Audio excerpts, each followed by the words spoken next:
ఎవరికైనా సామాజిక భద్రత అనేది చాలా అవసరం. పొద్దున్న లేస్తే ఆరోగ్య బీమా, లైఫ్ ఇన్సూరెన్స్ ఇలా ఏవేవో కట్టమంటూ ఏజెంట్లు దయ్యంలా వెంట పడుతూ ఉంటే మనకు చిరాగ్గా అనిపించక మానదు. ఒక కంపెనీలో పనిచేస్తున్నామంటే ఖచ్చితంగా మనకు పీఎఫ్ అకౌంట్ కూడా ఉంటుంది. దాంట్లో company share, employee share add అవుతూ ఉంటుంది. అత్యవసర సమయాల్లో అవే మనకు బాగా పనికొస్తూ ఉంటాయి.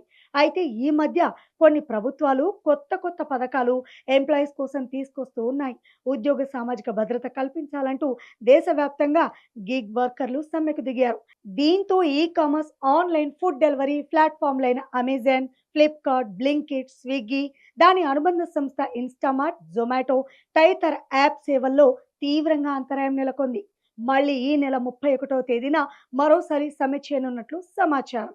పండగల వేడుకల సమయంలో సమ్మెకు దిగితేనే తమ ఆందోళన గురించి ప్రభుత్వం పట్టించుకుంటుందని ఐఎఫ్ఏటిడబ్ల్యూ ప్రతినిధులు తెలిపారు.